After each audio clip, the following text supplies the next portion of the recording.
Herkese selamun aleyküm. Allah'ın lütfü rəhməti damsın olsun. Ekranı yaxına versin. Hər kəsin vacib eşitmək istədiyi xəbərdən bəhsləmək istəyirik. Bəli, çox dəyərli izləyicimiz bu cür güzel və bildirdiyiniz üçün sizə də sonsuz təşəkkürümüzü bildiririk. Allah bütün sıkıntılarınızı huzura çevirsin. Bəli, bu videonu dinləyən hər bir şəxs çox ehtiyatlı, diqqətli olun. Baxın, məsələn, qəlbində xəstəliklə, maraz, həsəd bağlı olan insanlar var. Falçılara, baxıcılara, cinci özlərə çox meyilli olan insanlar. Bəli, siz məsələn, biriləri gəlir, tanış da ola bilər, qohum da ola bilər, yəni fərq etməz. Ev satırsan, gəlir sənə ev almaq üçün müraciət edir və sənin dediyin qiymət onu qane eləmir. Tamam mı? Və o çox istəyir ki, o ev alsın, amma istəyir səndən ucuz alsın. Neyniyir? Gedəcək o baxıcıya, falçıya, qəlbində həsəd olan adam o evə bir negativ ritual elətdirəcək ki, heç kimə sata bilməyəsən ondan başqa. Və yaxud da dilağız bağlamaq istəyirlər, ondan elətdirəcək sənin üçün. Bir sözlə evini, obyektini fərq etməz, hər hansısa bir maşınını, nəyinəsə ona satmağın üçün əlindən gələn hər bir şey eləyəcək. Və yaxud da biri sənə ailə qurmaq təklif edir və sənin könlün onda yoxdur. O adam neynir? Gedir baxıcıya, falçıya, cinci hocaya səni özünə tabi etmə, qismət birliyini birləşdirmək üçün cadu əməl elətdirir sənə. Və yaxud da biriləri sizə elçi gəlir. Qızınızı istəyir sizdən və sizin könlünüz yoxdur. Onunla qohum olmaq və yaxud da qızınızı verməkdən nəsə.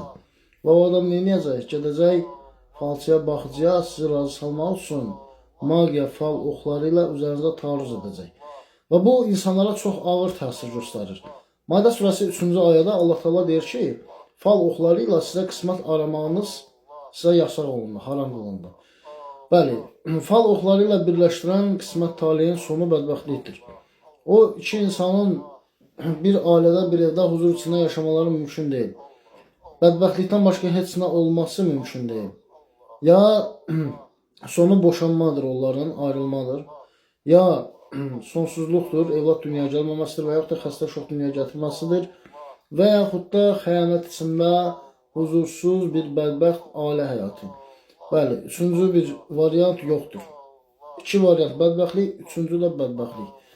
Bəli, bunun da insan üzərində çox ağır bir negativ simptomları, əlamətləri vardır. Ailədə cadu olunan kəsdə nə kimi simptomları yaranır? Ailədə heç nədən qarğaşa, haos, heç bir söz üstə gəlmir.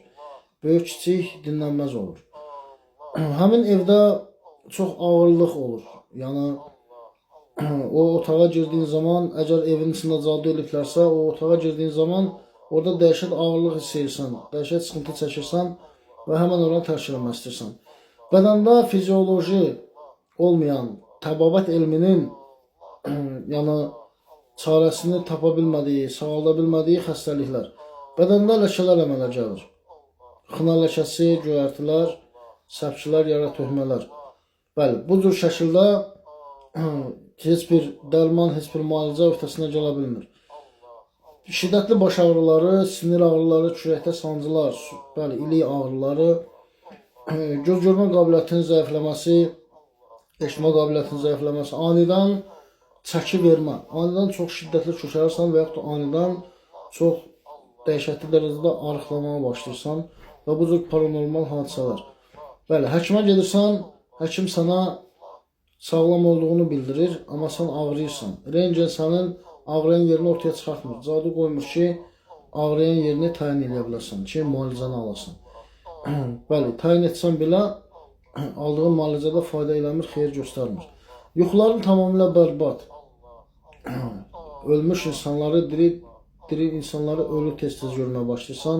Tez-tez çirkin yuxular, negativ yuxular, vəhşi heyvanlar, yaşlı, qoca adamlar görməyə başlayırsan, məzarlıq görsən və bu cür kabuslu yuxular. Hündür yerdən tez-tez yıxılmalar, bəli, hündür yerdən yıxılmalar, ağzın içindən tüy çıxma, bəli, elə bil kimsə sənə toxunur, sinənin üstə kimsə oturubdur. Bəli, yəni bu cür şəkillər, gecələr oyaq qalmağı tərcih edirsən, gündüzlər ancaq yatmaq istəyirsən və bu cür şəkildə negativ ağırlıqlar daşıyırsan. Ailədə ciddi səbəb olmadan boşanma qərarı. Bəli, sevginin tamamilə nifrətə çevrilməsi. Subay xanım və bəylərin ailə qura bilməmələri. heç bir şəkildə birilərlə münasibət qura bilmirsən. Bir müddət münasibət yaxşı olur, pis olur, yaxşı olur, pis olur və sonradan özün qərar versən ki, bunlar səndə alınmaz. Qarşına çıxan insanı özünə uyğun görmürsən və yaxud da qarşına çıxan insan səni özünə uyğun görmür. Ən çox da bəylərdə negativ vərdişlər asudəsi yaradır. Bəli, şiddətli qumar oynamaq istəyi, içki içmək istəyi, günah eləmək meyilli dəhşət artır, çox üzr istəyirəm, zina eləmək istəyi gəlir, şiddətli dərəcədə.